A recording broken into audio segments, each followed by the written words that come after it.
Ever stared at your phone wondering if you should text them again or just disappear forever because the conversation died and now everything feels awkward, like one wrong message could make you look desperate or worse, get ignored again? But here's the truth: most people get completely wrong conversations don't die randomly.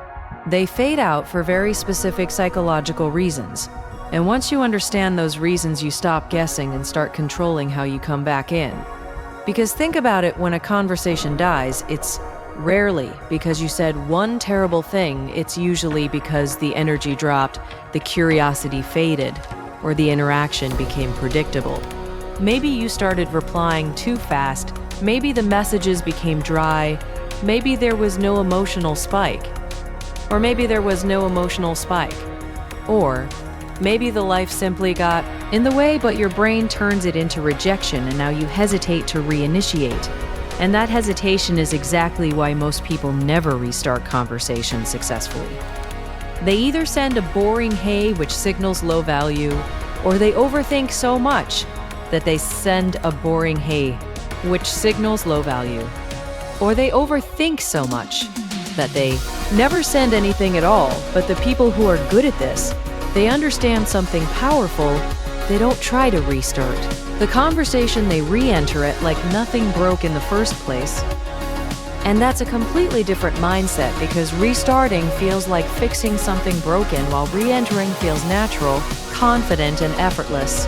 Imagine this: you had a fun conversation A few days ago, it died out. And now, instead of saying, "Hey, what's up?" you send something like, "I just saw something that reminded me of you." And you won't believe it, instantly you've created curiosity. You've reopened the loop, and you've given them a reason to respond. Without pressure, and that's the key. No pressure, no awkwardness, just smooth re-entry.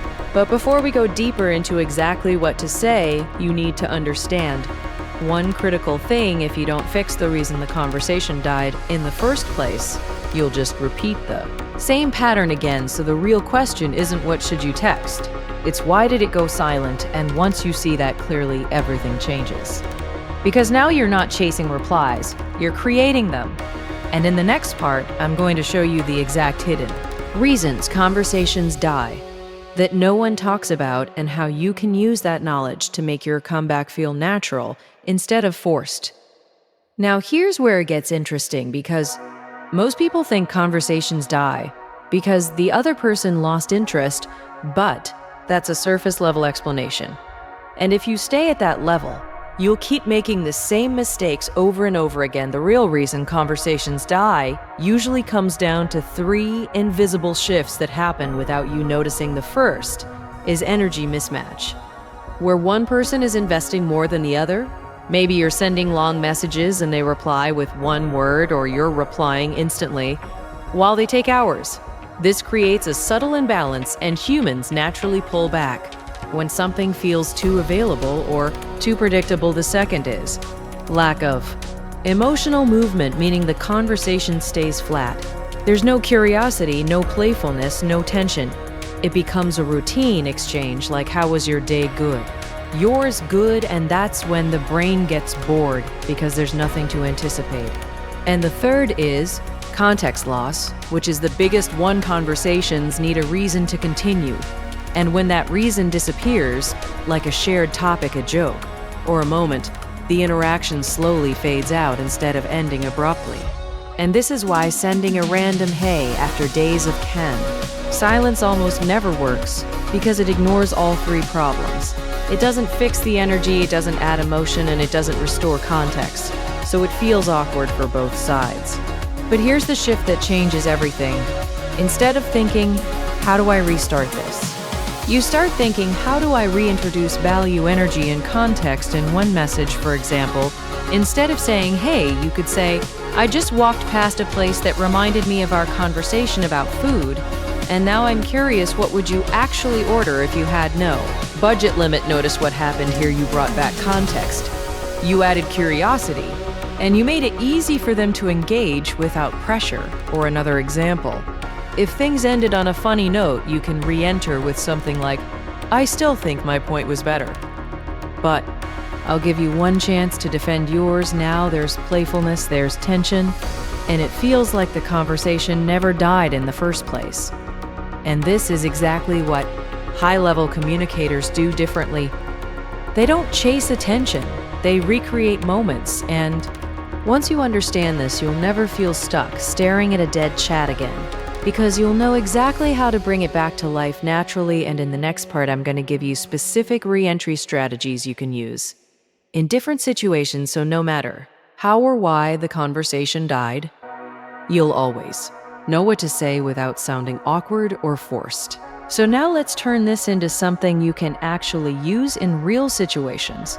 Because knowing the psychology is powerful, but execution is everything. And this is where most people either overbore or freeze completely. So here are smart re-entry strategies that feel natural, confident, and almost effortless. The first is the callback method, which is one of the strongest ways to revive any conversation because it taps into shared memory instead of starting from zero. For example, if you previously talked about movies, you can say, "I just watched something that made me question your taste in movies. Not gonna lie, instantly, it feels personal, playful, and connected."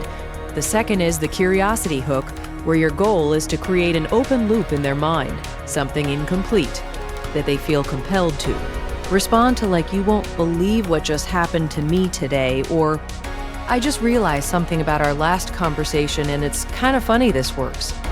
Because humans naturally want closure, but here's the key. You only use this if you can actually deliver something interesting after they reply, otherwise it backfires. The third is the situational re-entry, which makes your message feel spontaneous instead of planned, like you see something relevant. And share it in the moment. For example, if you both talked about travel, you could say, "I just saw a random post about your dream destination, and now I'm curious, would you actually go? Or is it just one of those ideas?" This feels effortless and removes pressure completely. And then there's the bold reframe, which is slightly more confident and works especially well if there was a longer gap. You can say something like, "I feel like we paused a good conversation. Midway, let's fix that." Or, "I randomly remembered our debate and I'm not done with it yet."